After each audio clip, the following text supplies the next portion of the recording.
What's up, Bulls fans? Welcome back to the TheSlamDuncan YouTube channel. This is my post-game analysis / reaction to the Bulls 118-95 win against the Toronto Raptors at home in the United Center. Big game for the Bulls. It was great to see them get this win, but I think the big storyline heading into this game was that Billy Donovan was changing the starting lineup, which kind of was, it was coming to that point where it's like there needs to be changes to the starting lineup because the starting lineup usually gets off to a horrible start. And that obviously was changed today as Satoransky and Young were moved into the starting lineup. I'm going to go over that whole lineup change and then get into some film today for this Bulls game, which is a really good game by the Bulls overall. Little picky things for me to kind of point out that did not do well, but I'm going to mostly show good things today. But before we get into everything, though, make sure you hit that like button. And if you're new to the channel, hit that subscribe button. Also, thank you guys for all the new subscribers recently for my past video.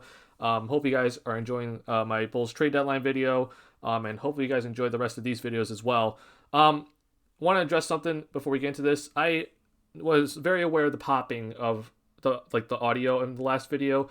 I apologize if this is the same thing this video. I looked into it. I really don't have an answer for it. So if there is popping noises like in the previous two videos, like that were uploaded Saturday, again in this video, I apologize. Just bear with me. I'll look into it still. But let's get into this. First things first is that this was obviously, it looked like a blowout for the Bulls, but Raptors kind of hung around in this game. The Bulls were leading for most of this game, but the Raptors kind of hung around 10 points all game. But the Bulls clearly outplayed the Raptors tonight, and I even tweeted out before this game saying that the Bulls should win this game. I think a lot of Bulls fans are holding this team to too high expectations, especially a lot of Bulls fans are like, we should have won the game against Miami, and I'm like, no, we shouldn't have. We're not that good of a team, right? But this is a game that the Bulls should have won, and they did just that because the Raptors had five guys out, including three starters, and out of those five guys, Siakam, Van Fleet, and OG Anunoby are also out. So the Raptors are down a lot of guys and some big guys as well. So the Bulls should have won this game, and they did just that. As you can see with some of the stats here, the Bulls completely out-rebounded the Raptors. They had so many assists, 35 assists to only 11 turnovers. And I think the biggest thing right here that you just have to look at is the 35 assists to 11 turnovers. That is a big change for what we've been seeing recently. A lot of times we're seeing the Bulls have, they have a decent amount of assists, right? Hovering around 25 to 28, right? But they also then have 17 or 18 turnovers. The fact that the turnovers were at 11 was huge. And I think the starting lineup change, having Satoransky and Young in over Kobe White and Wendell Carter Jr., that helped this stat right here because the Bulls would get off to usually a bad start. And a lot of it was due to just turnovers, right? You would see the young guys be sloppy with the ball or just not come ready or they're just too afraid to do something and it would lead to a turnover. The veterans being in the starting lineup helped limit those turnovers, and it also helped the Bulls get off to a better start in this game, which mostly was towards the end of the first quarter. The beginning of the game, the Raptors were kind of either leading or we were tied, but towards the end, it was much better as the bench unit did come in. But it was very obvious that the team looked just more stabilized with Satoransky and Young in the starting lineup. Let's kind of go over some of the individual stats here. First thing I want to point out for the Bulls is that Zach LaVine didn't have to do too much today, and I loved everything that Zach did tonight. He showed that, I don't have to go shoot all the time, but it was good to see Zach LaVine just not have to do as much for this team to win because the team was basically rolling all night, and he didn't have to do too much, and I'm going to show you a clip that shows the reason why Zach didn't have to take so many shots, and it's because the Raptors were basically kind of double-teaming him all night, and due to that, he was being more of a facilitator, but that's perfect. If LaVine's going to draw that double team, then the others have to take advantage, and the others did just that. As you can see, for example, a guy like Patrick Williams had a great night tonight, and that was off of most of the time due to LaVine's double teaming and then Thaddeus Young's great passing. And he had a career-high 23 points tonight, which is great to see from Patrick Williams because he's been kind of, timid with the shot recently, but him alongside the veterans, he just plays so much better alongside the veterans, and that's really good to see. Kobe White, Wendell Carter Jr., Denzel Valentine, and Otto Porter Jr., the four main guys that came off the bench tonight, they all had great games in my opinion. It was good to see OPJ finally hit some shots since he was come back from injury. Wendell Carter Jr. just looks like a completely different guy off the bench, and I tweeted during the game that this is very just mental for Wendell Carter Jr., right? And he just seems like he's always caught up in his head, and I think unfortunately a lot of this is from last year when under Boylen, if he made one mistake under Boylen, it's like he got the yank, right? And I think that was like stuck in his head even to this day when he was in the starting lineup, thinking I have to make the right play, or I can't be aggressive, I can't miss a shot, or else I'm going to be yanked out of the starting lineup, or my teammates are going to be upset at me, or my coach is going to be upset at me. But he came out with a totally different mindset in this game, and in the bench unit, he is one of the main scorers in the bench unit, especially with Thaddeus Young now being the starting lineup. He becomes one of the big scorers in the bench unit, and he took advantage perfectly. He had a double-double off the bench tonight. He only had one block, but I think he should have had closer to 4. He really changed a lot of shots at the rim tonight, which was great to see. But him and Kobe White took their roles very, very well. And, I don't think this is going to be like a constant thing. I kind of expect to see Wendell Carter Jr. go back in the starting lineup at some point this season. But I think this is probably what it's going to be right for the short term. That you're going to see White and Wendell Carter Jr. off the bench for the short term and have Satoransky and Young be in the starting lineup. Disappointments, though, Lauri Markkanen. I think he's kind of the only person I'm disappointed in, except for maybe RJ Diacono. But Markkanen, I was kind of disappointed to see because he's technically the center in his starting unit now. He's the biggest guy on the floor in the starting unit. And I was hoping to see him start taking some more inside shots because Markkanen, for some odd reason this year, yes, he has looked 100% more aggressive, but I think he's just looked more aggressive from the three-point line. He hasn't really looked aggressive more towards the rim. And as you saw today, 9 of his shots were from three-point range out of the 12 shots he took, and that's a problem in my opinion. As if, you can't just be solely a three-point shooter, especially for a 7'1" big man. You need to have presence in the paint, and I tweeted saying that Markkanen, I wish he played more like how Wendell Carter Jr. played tonight. We saw Wendell go inside all night. And yes, he missed some easy putbacks, but I would rather have Wendell miss a putback and him being aggressive than him just not even attempt that, right? I loved what I saw from Wendell Carter Jr. tonight because he was aggressive looking at the rim, but Markkanen just seemed like, no, I'm going to continue just to shoot threes. And if I can really quickly pull this up, if you look at his shooting, Markkanen's shooting this year, it's kind of scary. I apologize for the typing there, but it's kind of scary just to look at the shot chart, right? We're seeing absolutely no mid-range shots at all this year, but if you look at the amount of shots he's taken, right, 118 of his 214 field goal attempts are from three-point range, right? That's too many in my opinion, right? That can't happen. I want Markkanen to be looking more inside and also getting some more post-up opportunities, which he just seems to do. He just seems afraid to do, unfortunately, is post up and shoot from 18 feet or 16 feet on the block. I want to see him do more of that, but he just hasn't done that this year. And I thought maybe being the center, he would start looking at that, but instead he just shot more threes. So I think Markkanen was an overall disappointment, and this is big for him because now he's not playing alongside younger players, right? He's playing alongside veterans, and he needs to take advantage of the situation. But last thing I want to point out is the points in the paint thing. I think the Bulls defense, it was worse than the Heat's game defense. I think the Bulls played better defense against the Miami Heat. But overall, I think today was still pretty solid defense. But I do think the Toronto Raptors just also took some terrible shots. And it's also due to them, they don't have all their guys. So we have to be realistic about this game, right? It was good to see, the new starting lineup worked out well. The guys that went to the bench, they played very well. And this team overall had a great win. But we also just have to be realistic about this game that the Raptors are missing 5 guys, 3 of their main guys.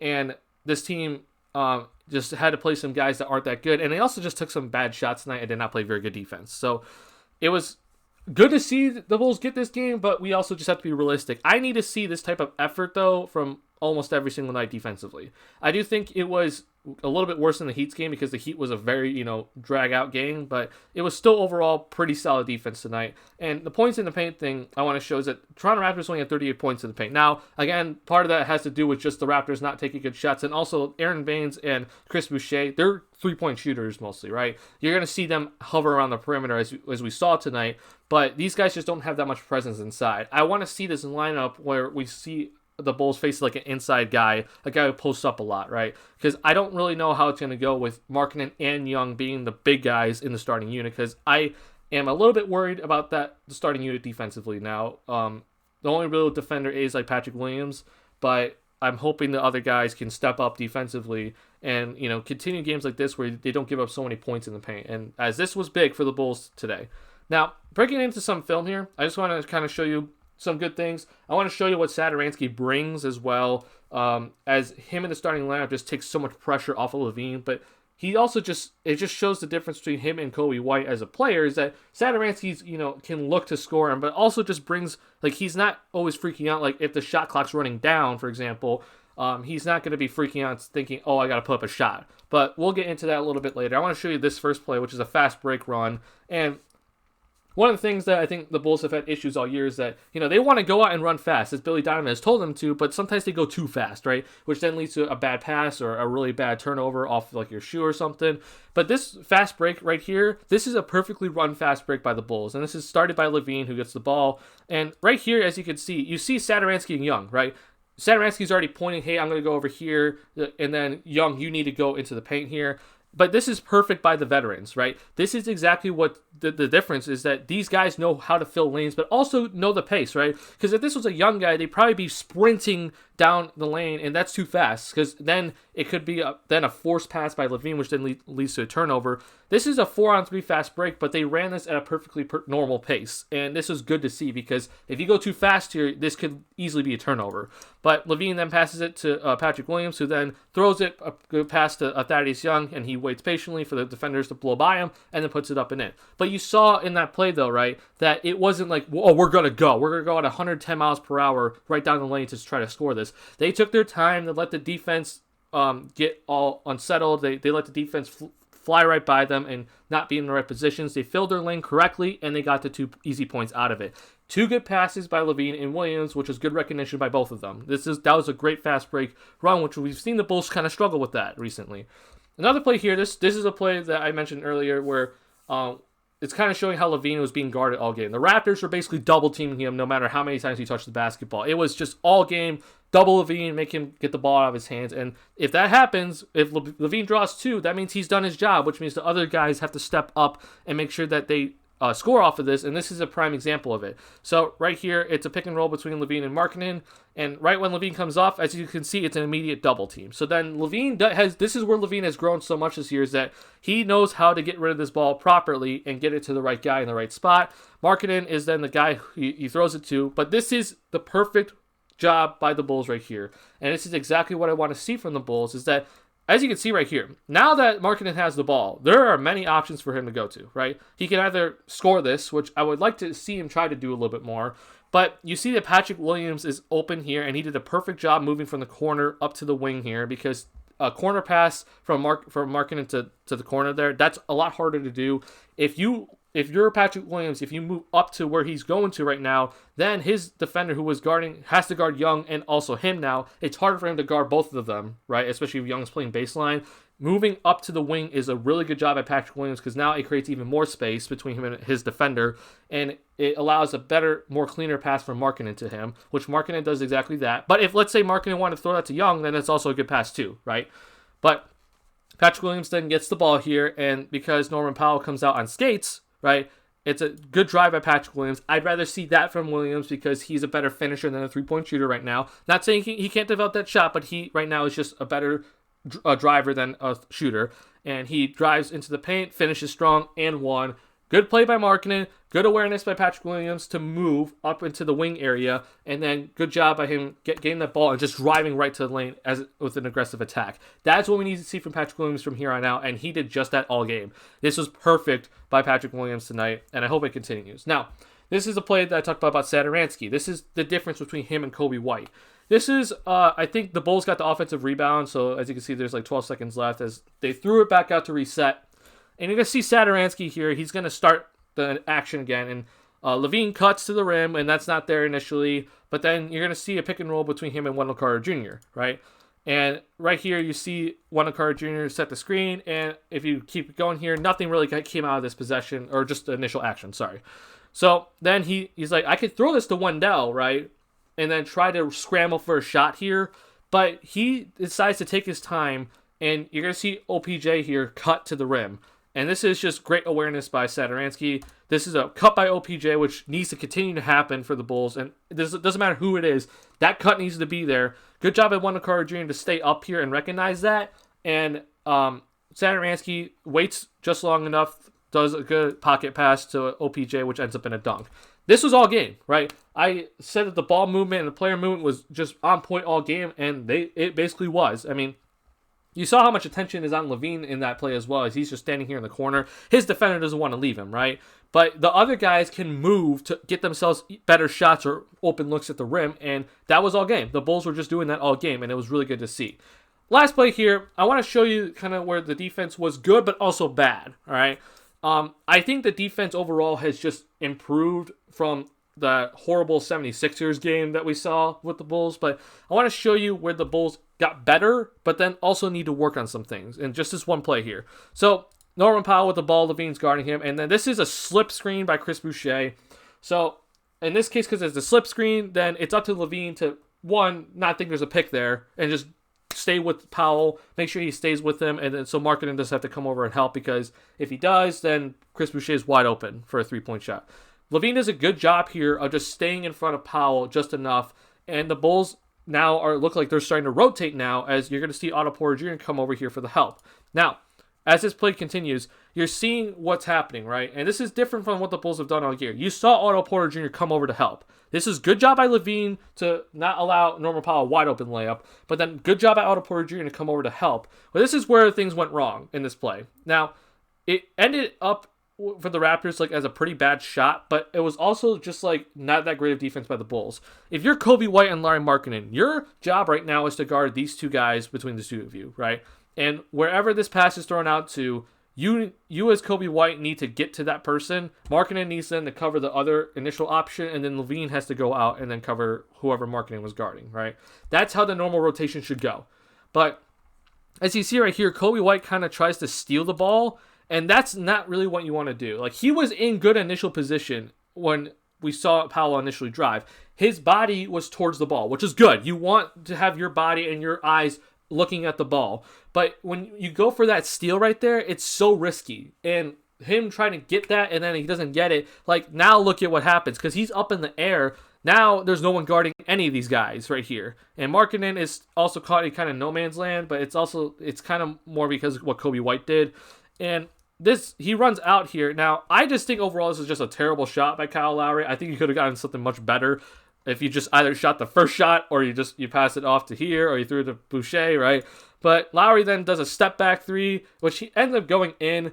So it's like, good job, I guess, for the Bulls, because it was kind of a bad shot that he just made a tough shot. But you just saw, though, in that initial play, right, that, it was good initial defense, good help defense, which we haven't really seen all year, but then that the rotation just wasn't right. You need Kobe White to stay on the ground there and then immediately rotate out to Lowry. And then whoever then Lowry throws it to, then it's either on OPJ or it's on Markkanen to get to that next person, and then the defense resets, right? So that's where the Bulls' defense needs to improve. But the main thing that they did improve on, which is different from the 76ers game, was that they didn't allow just an easy inside bucket, right? That was all game versus the 76ers, is that it was just, we could just go right to the rim and just drive right by our main guy, and then there's no help. Well, that has changed, and we saw this in the Heat game as well, is that the Bulls are not going to give up those inside looks. They'd rather have the opposing team shoot a three-point shot, which is what I would rather have the Bulls do as well. So, that's all I have for you guys in this video. Hope you guys enjoyed it. If you did, make sure you hit that like button. If you're new to the channel, hit that subscribe button. Bulls got a big win over the Toronto Raptors today. Good to see them get this win. Hope they can continue improving as the season goes on. So we're now 17-20. So still hanging around 500. Hope the Bulls can get a win in their next game. I'll see you guys in the next video. Peace.